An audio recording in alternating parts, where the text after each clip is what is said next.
I'm more focused on working with like brands that are doing at least like 20K per month revenue, and they want to scale it to the 7-figure range per year.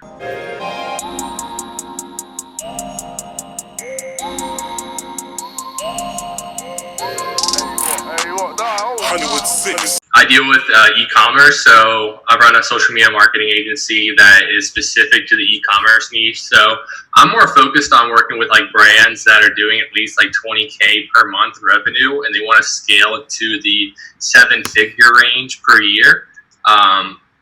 That's where I've seen like the most success in, is trying to scale like 6-figure stores to 7-figure stores.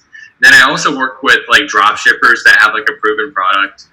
Because they're like drop shippers, it's like kind of hit or miss, because a lot of them are just fresh in the game. They don't really know what they're doing on like the system side of things. So if you get like a seasoned drop shipper that knows what he's doing, maybe he's private labeling and stuff, that's another type of client I go after, because I know I can help that type of client. Sick. So when did you sort of start this sort of thing? Social media marketing, I started back in January of 2018.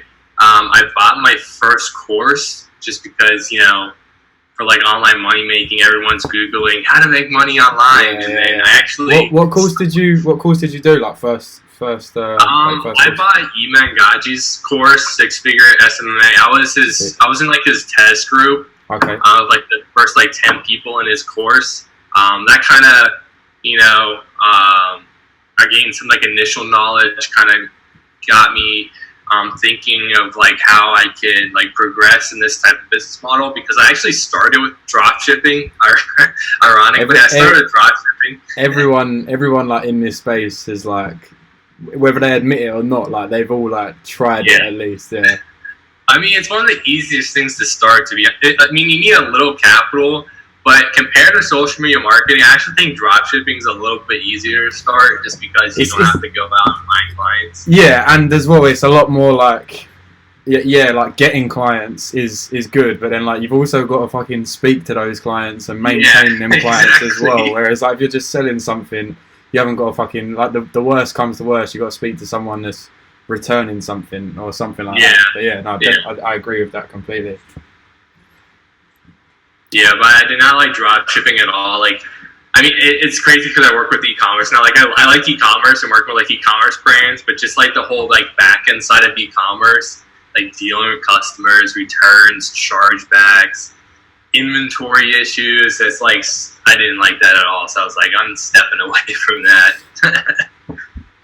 So what are you doing at the moment? You're just literally just solely. Well, obviously that's. Talk a little bit more about that as well, because like myself, like I'm more so like the content creation side of things. Like I don't really do like ads, if I'm being honest with you. I do sort of want to dive into it, and obviously especially like now, because you know I've got quite a lot of management clients, but I also, you know, I'll focus on like Instagram, so I do want to sort of like start to implement growing those Instagrams for them as well, and obviously sort of like lead generation for the individual businesses as well. So just talk a little bit more the difference, because if anyone's coming from me, like they'll think like I'm more so actually creating the content, whereas like you're completely different to that. So compare it to like content creation to paid advertising. Yeah, I mean I mean your focus is not creating, you know, nice pictures for Instagram or something like that. Do you know what I mean? Yeah, so for my agency, like you said, I don't deal with content creation at all. Like I normally rely on the client to provide me with creatives, videos, images, content that I can use for the paid advertisements. Because I'm not really creative at all, and if I needed creatives, I would have to outsource all that. And I just I talk to my client like, hey, this is what I need. I usually have like a graphic designer doing that for me. But what I'm more specifically dealing with is the paid advertising side, like you just brought up. So on Facebook and Instagram is where my go-to stuff is. So I'm running paid advertisements on there to build brand awareness for these brands, generate sales for these brands, retarget hot audiences such as abandoned carts, people just looking around and not purchasing, social engagers, so like Instagram engagement, Facebook engagers, like the followers, stuff like that. I'm targeting those people with ads so that they can receive like a quick ROI on their money, and then continuously run the ads at a scalable rate so that we can just keep on producing more and more revenue month after month. Sick. So just talk to me a little bit. Obviously, you said like you've done like E-Man's course. Just talk to me a little bit how you've gone from sort of like buying that course to like where you're at now. Have you taken other courses, or you obviously started low, you've built up some sort of like testimonials, and now you're obviously charging a lot more, I'm guessing. Yeah, so E-Man's course is my first course, and that kind of gave me like the initial knowledge that you need to just start getting clients. I wouldn't say it's like a really in-depth course, but it's a really good course for beginners. So you can kind of get like the lingo down.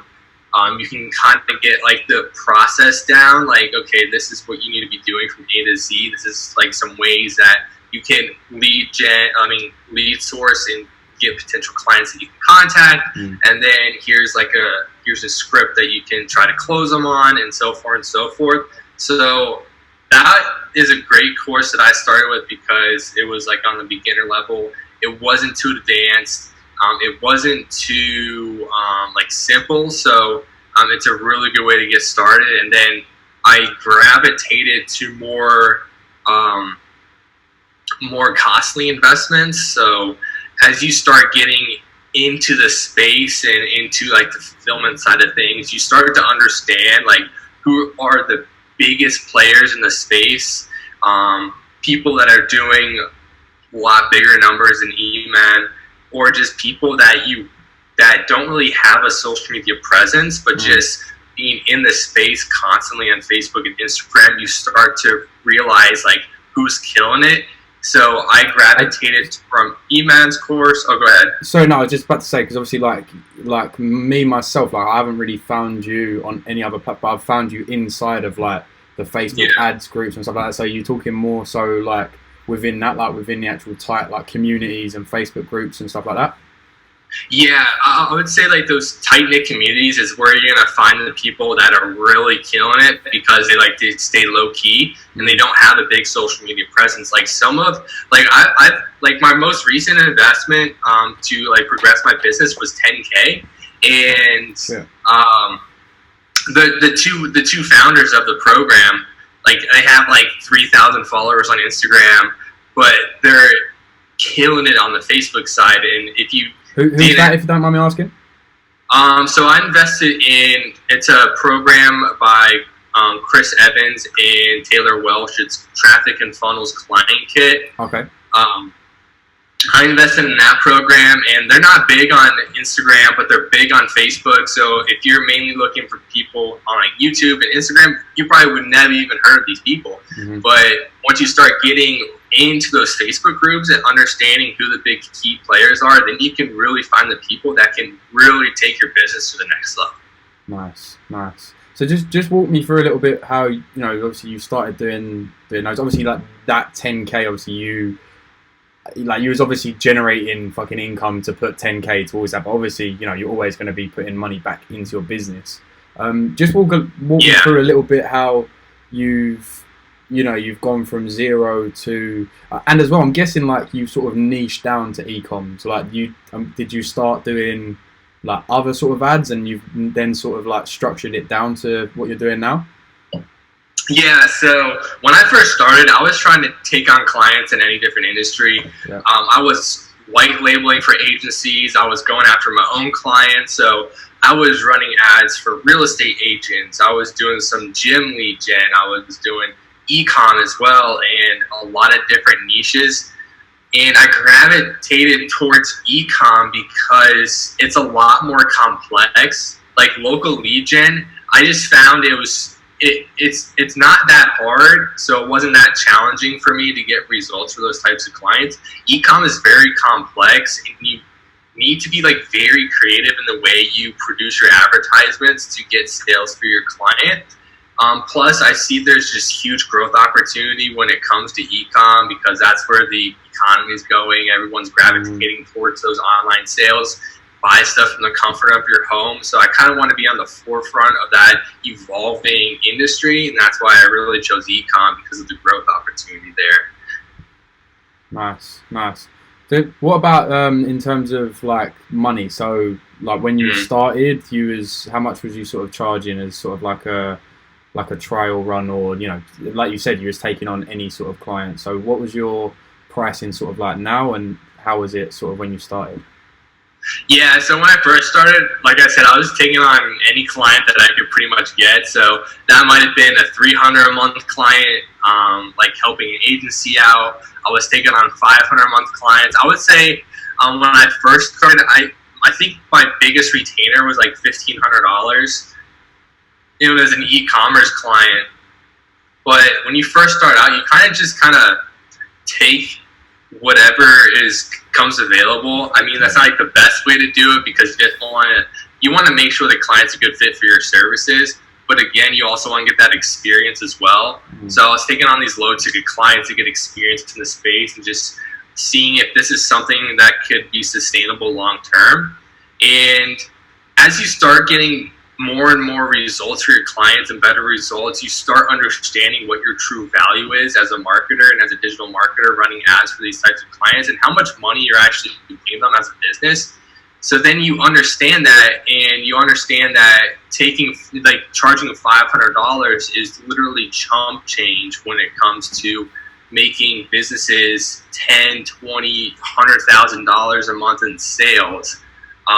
So as I started realizing that, I started charging according to how much value I know I could bring that client. And my lowest retainer now is $2,500 per month, which is going to be like the smaller e-com brands that spend like less than $10,000 in ad spend.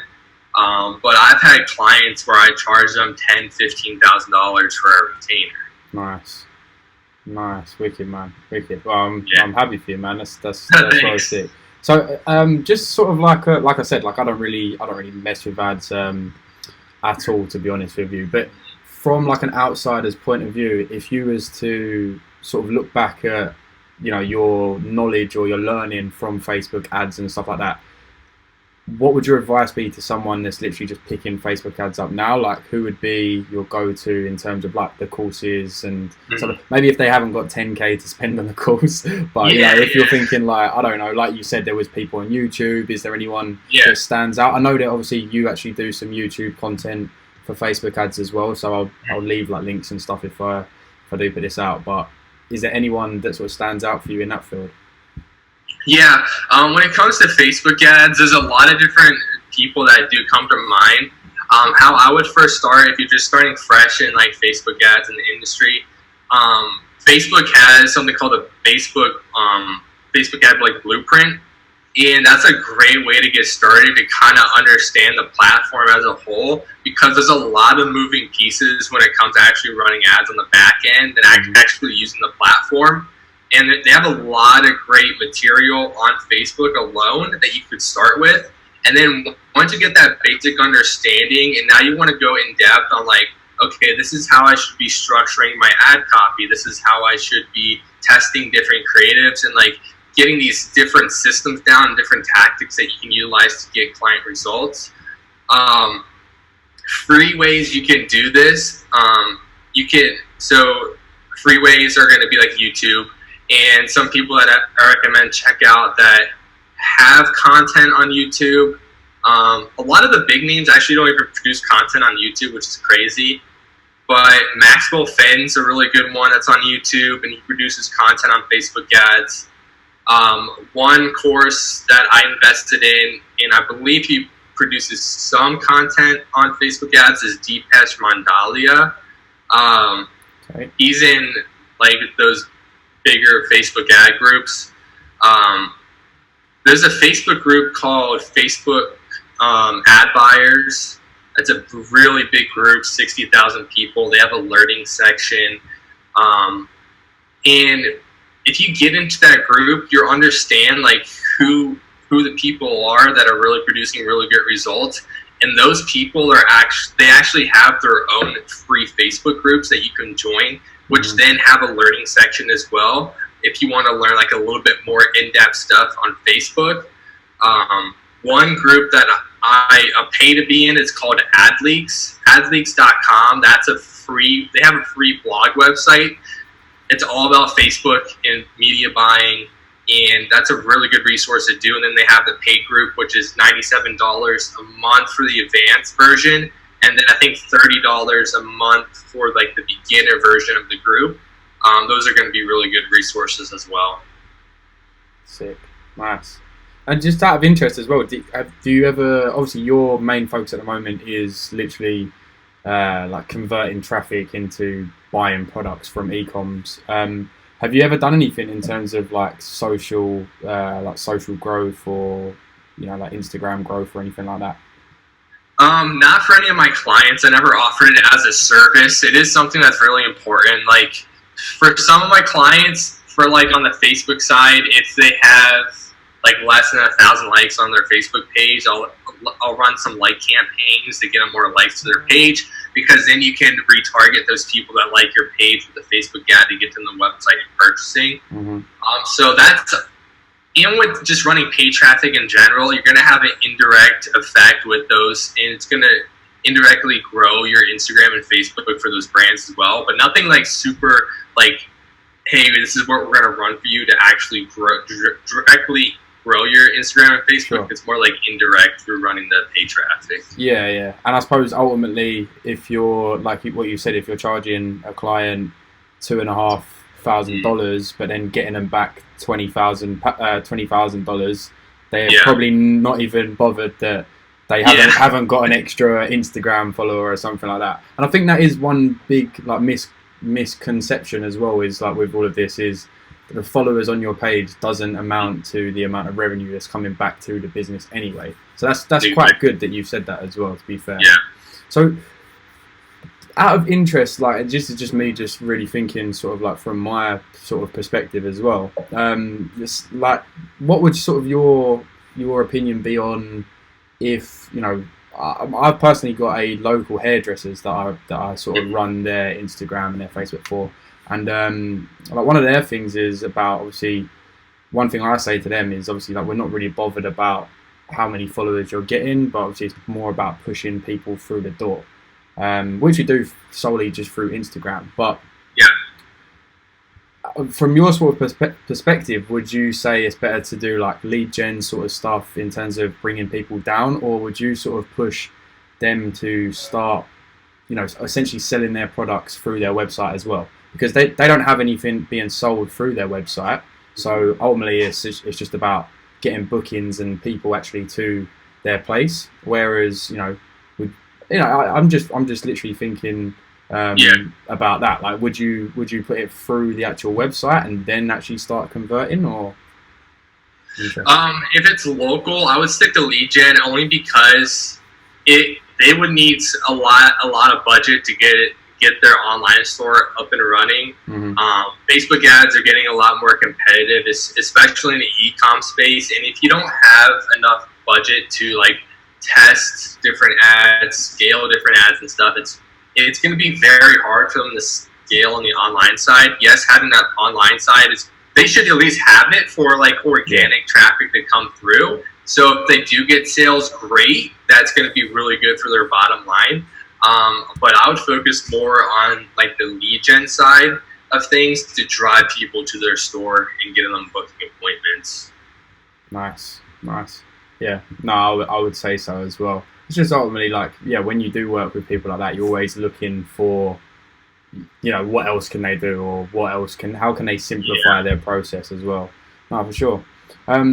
Yeah, sick, man. So what's sort of your goals sort of this year? Obviously, you're doing very well at the moment. Obviously, I'm guessing you've got some clear visions on what you're looking to do this year as well.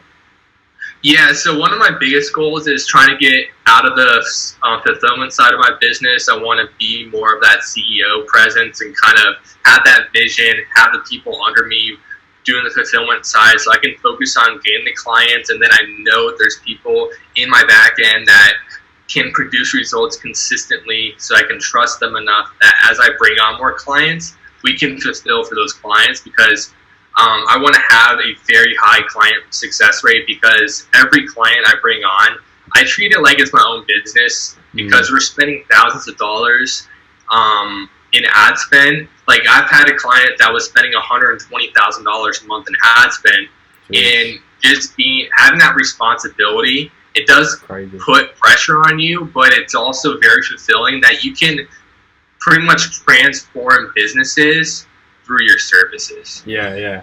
Cool. So could you tell me a little bit more about that in terms of like the emotional side that comes with it as well? Like when was your like sort of like eureka moment where you was like, shit, like I've just done that for this business as well? Because that's got to have cut you sort of deep as well, right? Yeah, it does. It's very fulfilling, and it like you feel like you're on cloud nine when you're producing these amazing results for clients. Like I try not to have like emotional tie to it because when you try emotions to spending that much money, you don't want to make an emotionally charged decision when you're dealing with that much money. You want to back it up by logic, especially when it's not yours as well, right? Yeah. So like if things are going great for like 3 weeks, you're killing it. You're doing like 3-4x return on your investment. Then 1 week everything just tanks. Like it's definitely an emotional roller coaster because although Facebook can scale businesses really quick, it can be very inconsistent at times. And you gotta really take your emotions out of the process because it is definitely an emotional roller coaster. But when you do see that you're transforming businesses through like the services you're providing, it is very fulfilling. I know one client, I've been working with them for the last 8 months, and I took them from, I think they're doing about like $50,000 a month in revenue, and I think March was our biggest month. We did $300,000 in revenue, and now they have like investors knocking at their door wanting a piece of the action. And it's just very fulfilling that you can do like life-changing stuff for not only the business but also the owners of that business as well. And do you have sort of like a close relation? I know you said like obviously don't bring emotions into it, but you know, surely they've got to be appreciative of what you're doing for the business, and are they sort of emotionally attached to you now, out of curiosity?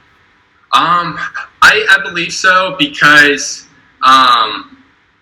usually after you start getting consistent results for a business, like there's usually no sign of them wanting to drop off. I know a big thing in social media marketing is client retention and keeping a client on for the long term. And once you get to the point where you can produce consistent results, it just comes to the point where we have our end of the month call, and they're like, okay, and at the end, there's like no questions about like the compensation anymore, no questions about anything. It's just kind of like, okay, here's the ad spend we can scale to this month. Let's do the best we can. And if for some reason it doesn't work out as planned for that month for whatever reason, for like Facebook ad inconsistencies, they still trust you to continue on long term because they know, okay, there's obviously going to be hiccups when it comes to scaling a business. So you are able to build like a closer relationship with the client because then they realize that you're super invested in the growth of their business. Sure. And you said obviously you have like a end of the month call with them. Is that sort of standard for all of your clients? You only sort of speak to them once a month? Yeah, so I speak to them once a month on a Zoom video call for an end of month review of the results that we produced. On a day-to-day basis, we have like a Slack channel for all of our clients individually. So if they have a question or they have a concern, they can ask that in the Slack channel. I'll get back to them in 24 hours. So no like weekly calls or anything like that. Sometimes I just feel like that's a waste of time unless like we have to jump on the call and talk about it. Usually most of the stuff can just be answered through a Slack message. No, definitely. So just really like pick your brain. You said obviously you're really trying to take yourself out of the business at the moment in terms of, you know, getting other Facebook ad guys and stuff like that. Have you sort of dipped into that at the moment, or are you solely sort of doing it yourself still? I dipped into it a little bit. So I'm going to take two different approaches. So I tried to bring on media buyers in the past, results just weren't up to the par, and that's just part of the process you have to deal with. It kind of sucks that you bring on someone, they don't do like pumped, and then they don't or they don't follow your process, so you kind of go back to square one. Right now I'm in the process of testing out some white label providers of some key people in the space that I know produce results, so I'm testing one out right now. So I'm really just trying to find either that white label provider or a media buyer that I can bring on, follow my process, and just produce consistent results for my clients. Nice. Have you heard of that? What's the one that I've heard of? DashClicks? Yeah, I've heard of them. I'm not going to personally use them. They're just too expensive for e-commerce. They do offer a lot. Because one of the programs I invested in was Rob Quinn's agency in the box when I first started, and he uses DashClicks for his clients fulfillment. So I definitely see a lot of people using them in the space though. Yeah. That's the only one that sort of comes to my mind with stuff like that. Yeah, who I'm mainly looking at is not the people that publicly say that they're white label providers, but people I know that either run agencies or like media buyers that want to work for themselves, and I just, you just connect with them, see if they provide white label services for other people. So. Sure. So what about sort of like your long-term vision as well? Because obviously I know you're putting like YouTube stuff out as well. Are you looking to do anything else on that sort of, do you do sort of like coaching as well? Yeah, so I do a little bit of coaching, mentorship. If I get someone that's a really great fit to help them progress even with Facebook ads for their clients, or if they're in the social media marketing space and they're struggling to get clients, or just doing processes for their own agency. I do a little bit of that, not as much as I don't do it a lot because I want to really focus on my agency. Sure. Because when you do start coaching a lot of people, that does eat a lot of your time. Yeah. With the one-on-one calls and then the messages back and forth. So in the future, I definitely want to work towards trying to coach more people, because I do find a lot of fulfillment and passion in that. I love sharing my knowledge. I love sharing value with other people. Just helping people go from one point of their business and take them to a whole new level of their business, and helping them fill that gap. That's very fulfilling. So hopefully, long term, once I do get the fulfillment side taken care of, making sure that I'm not in the weeds on a day-to-day basis, coaching is definitely something that I could see myself doing in the future as well, like on a more larger scale. Nice. Yeah. Cool. I'd definitely be interested in taking an hour of your time for it. Anyway, no, nice, man. That's really, really good.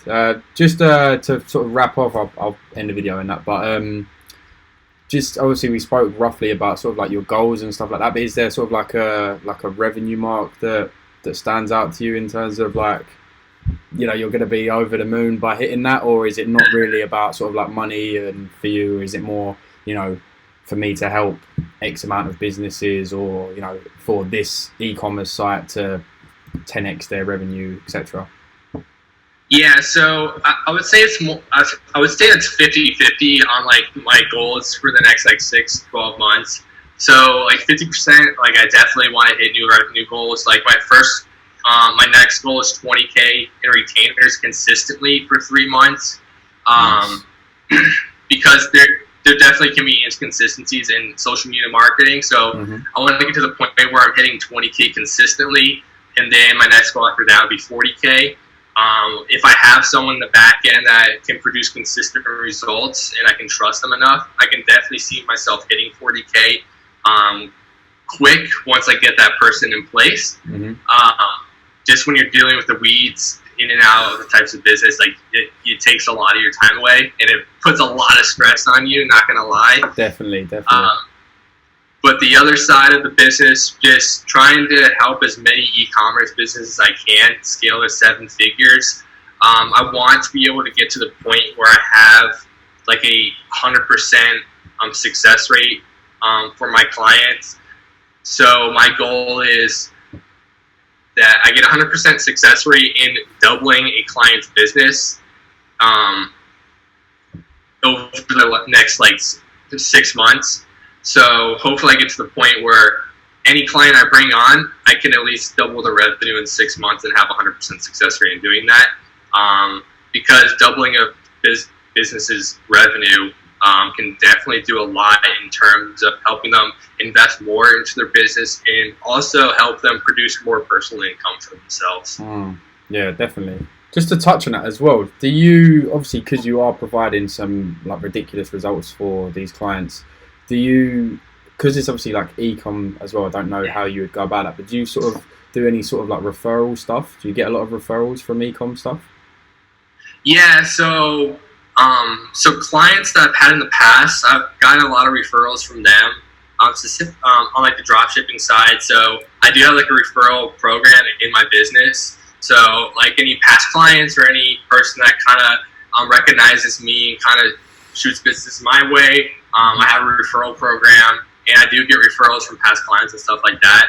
And I would say that's about like 20% of my business right now. A lot of my business, all my new clients mainly come from cold outreach, but I will get like emails here and there, people reaching out to me and saying, hey, this person told me to reach out to you to get consultation or like run ads for my e-commerce store. So, sorry, when you say your main sort of outreach at the moment is cold outreach, just talk a little bit more about that. Sure. So I have a lot of different ways. Like I go after e-commerce clients, so that's going to be a combination of cold email. A lot of people know me in the space for getting clients through Upwork. I've done a lot of trainings for people on like Upwork and getting clients through Upwork. Facebook, I'm dabbling with content on Facebook more, kind of get more consistent on that to get more leads and clients through Facebook. But my two biggest like client drivers so far have been cold email and Upwork. Nice. So is E-Man stuff around Upwork? Because I haven't done E-Man's course. No, his is more specific on local businesses. So he talks a lot about cold calling, stuff like that. I know he has a video on Upwork where he brings in Bradley Riley because Bradley used to have an Upwork course back in the day. And they talk briefly about it, but nothing too in depth. Oh, what, he has a video with Bradley in his course? Yeah. Oh, okay, that's quite sick. That's quite cool. Yeah, because Bradley's one of the is one of the courses that I've done as well. Yeah. Sorry, just have a look. Yeah, he was one of like the first courses that I had done as well. He's a nice guy as well from UK. Yeah, man. Well, it was obviously like really good to connect with you. You're obviously smashing the game with that. So, congrats with that, man. Keep on doing your thing. And I probably will post this to YouTube. So hopefully we can connect again in a couple of months and just see how you've got on with your business.